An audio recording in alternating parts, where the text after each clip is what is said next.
একটা টান আছে বাংলা ভাষার মধ্যেই। কারণ আমি যে বীরভূমে মাটির বাড়িতে জন্মগ্রহণ করেছিলাম,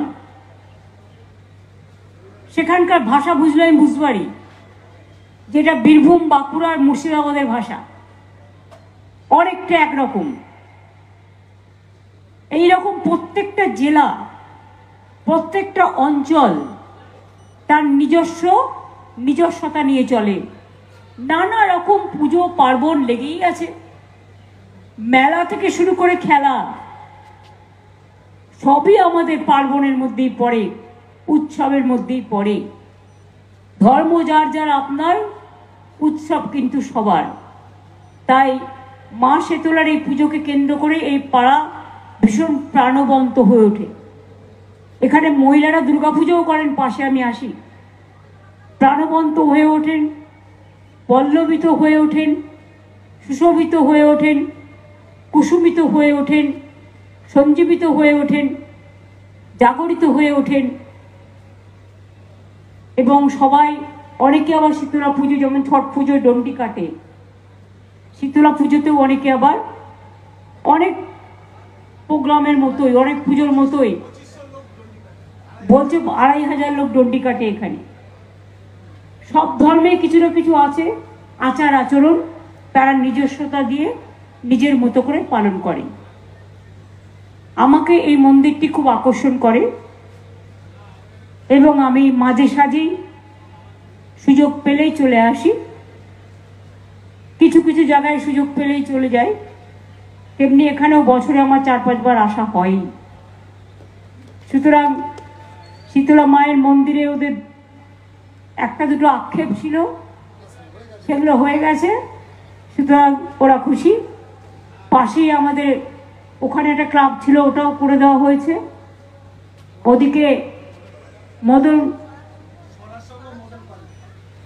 মদন পাল লেন এবং স্বরাজ সংঘ ওদের ছিল, এটাও করা হচ্ছে। Indian boxing club, boxing club তো ইন্ডিয়া, কোনটা? ইন্ডিয়া ক্লাব আলাদা, প্লাস বক্সিং ক্লাব আলাদা। আমি ইন্ডিয়া ক্লাবের প্রোগ্রামে এসেছি।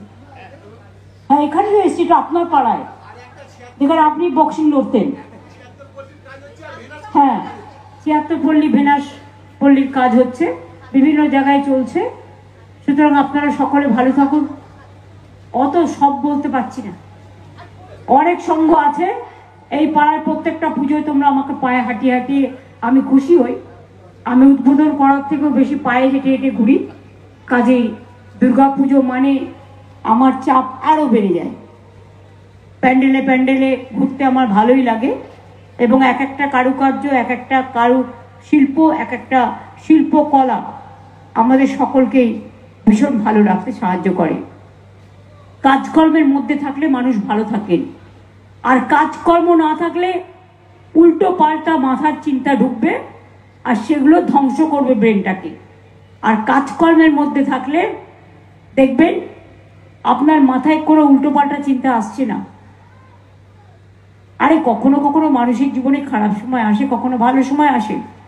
রাস্তা দিয়ে যখন আমরা চলি, সব রাস্তাটাকে সমান থাকে না, কোথায় একটু গর্ত থাকে, কোথায় একটু পিছলে যায়, কোথায় একটু শ্যাওলা পড়ে বর্ষায়। জীবনটাও সেরকম, কিন্তু জীবন কখনো থেমে থাকে না। কখনো দুঃখ আসবে, কখনো কষ্ট আসবে। আপনার শরীরে কখনো অসুখ হবে না, এটা কেউ বলতে পারে? রামকৃষ্ণ পরমহংসদেব বলতেন, ওরে শরীরটাকে রৌদ্রে ঘোরাবি, বর্ষায় ভেজাবি, শরীরটাকে যত্ন করবি না, শরীরটাকে কষ্ট দিবি, তা শরীর তো তোকে মাঝে মাঝে বেগ দেবে। এই কথাগুলো কত সত্য, আজও কিন্তু আমরা সেগুলো বুঝতে পারি এবং আমাদের শিক্ষা দেয়। কাজে এগুলো শিক্ষণীয়, গ্রহণীয় এবং শিক্ষণীয় সবসময়। আপনারা সকলে ভালো থাকবেন, সুন্দর থাকবেন।